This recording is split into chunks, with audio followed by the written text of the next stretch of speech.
اعوذ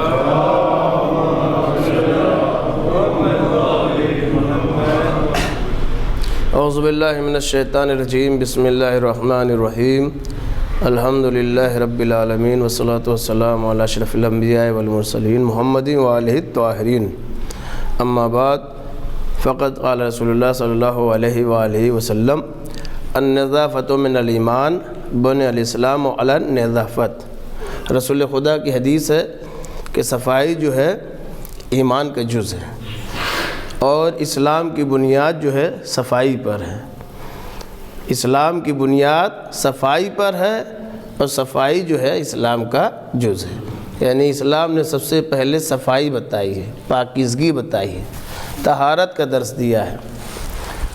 خاص طور سے جو ہے اہل اسلام کو صاف ستھرا رہنا چاہیے، گندہ نہیں رہنا چاہیے۔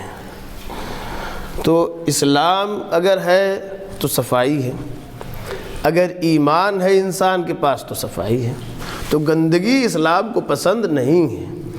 اسلام نے تو جو ہے ہر چیز کو صاف رکھنے کے لیے کہا ہے۔ داڑھی بنانا ہے، بال بنانا ہے، ناخن کاٹنا ہے، یہاں تک کہ ناخن تک کی گفتگو کی ہے کہ جمعرات کے دن اگر ناخن کاٹتے ہیں تو آپ کے رزق میں اضافہ ہوتا ہے۔ لوگ جو ہے پریشان ہوتے ہیں، کوئی دعا بتائیے، کوئی کام بتائیے، ہے نا۔ قرآن پڑھنے سے رزق میں اضافہ ہوتا ہے، صاف ستھرا رہنے سے رزق میں اضافہ ہوتا ہے، جمعرات کے دن ناخن کاٹنے سے رزق میں اضافہ ہوتا ہے، اور جمعے کے دن ناخن کاٹنے سے بیماریوں سے محفوظ رہتا ہے، بیماریاں دور ہوتی ہیں۔ تو یہ دن جو ہے اسلام نے کتنا احتیاط کیا ہے، صاف صفائی کا کتنا خیال رکھنے کے لیے کہا ہے۔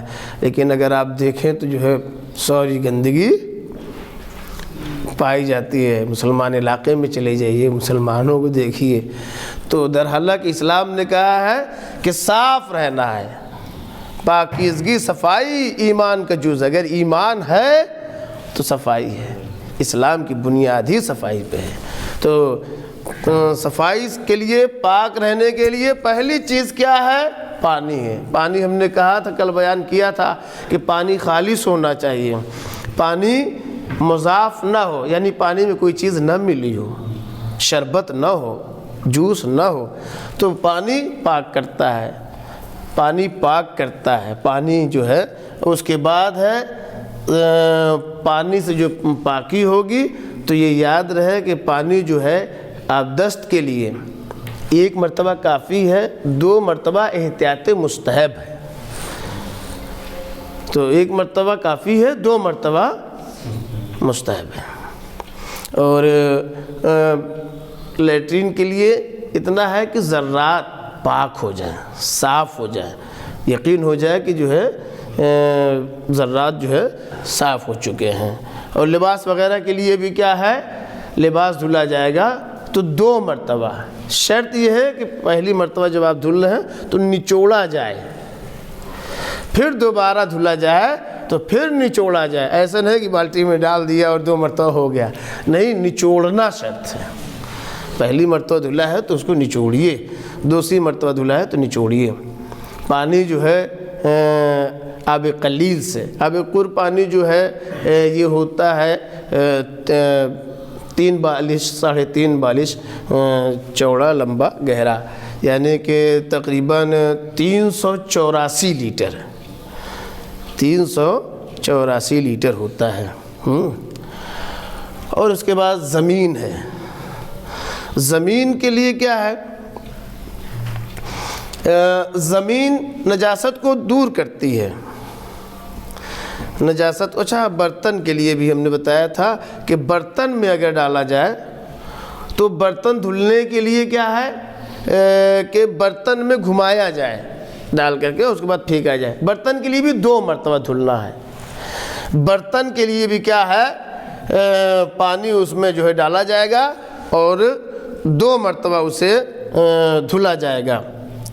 اب بلکہ بہتر یہ ہے کہ 3 مرتبہ دھونا جائے، آب قلیل سے 3 مرتبہ دھلا جائے، اور آب جاری و بارش اور اس سے بھی یہی حکم ہے، بنابر احتیاط واجب۔ احتیاط واجب ہم نے بتایا تھا، احتیاط واجب جہاں پہ فقیہ کا کہنا ہوتا ہے تو احتیاط واجب کیا ہوتا ہے؟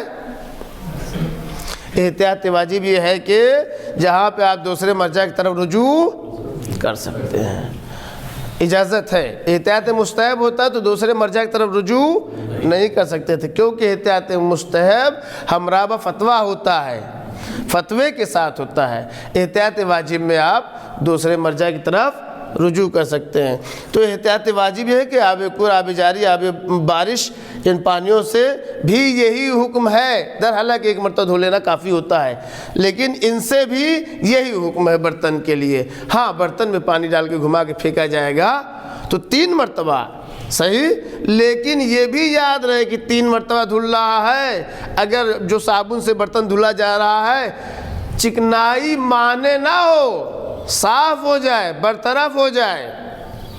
اچھا، اب اگر یقین ہو گیا کوئی نجس برتن ہے، برتن کو دھو رہا تھا، نجس تھا، دھلا اس نے، یقین ہو گیا کہ پاک ہے، برتن جو ہم نے پلیٹ دھلا ہے یا کوئی بھی ظرف دھلا ہے نجس تھا، یقین ہو گیا پاک ہے، لیکن پھر بعد میں یقین ہو رہا ہے کہ نجاست لگی ہے، شک ہونے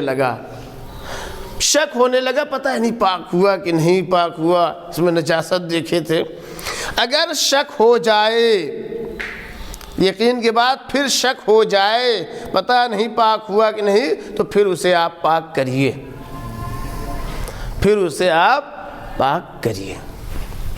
اب آیا زمین کا مسئلہ۔ نجاست پیروں میں لگ جائے یا جوتے میں لگ جائے تو زمین پاک ہو، دوسرے یہ ہے کہ زمین خشک ہو، سوکھی زمین پر چلنے سے نجاست برطرف ہو جائے تو پاک ہو جاتا ہے۔ لیکن زمین پر یہ روڈ جو ہے گٹی والے روڈ پر چلنے سے پاک نہیں ہوگا، خشک زمین پر چلنے سے پاک ہو جائے گا۔ زمین ہے، گھاس پہ چلنے سے جو ہے پاک نہیں ہوگا کہ گھاس پہ جا کر کے رگڑ لے رہے ہیں، نہیں، زمین پاک کرتی ہے، گیاہ نہیں پاک کرتی ہے، گھاس اور کہا جائے پتی نہیں پاک کرے گا۔ شرط یہ ہے کہ زمین ہو، زمین اگر ہے تو زمین پر چلنے سے پاک ہو جاتا ہے، زمین خشک ہونی چاہیے۔ گیلی اگر زمین رہے گی تو گیلے سے نہیں بلکہ خشک زمین سے پاک ہو جاتا ہے۔ فقط والسلام ورحمۃ اللہ وبرکاتہ۔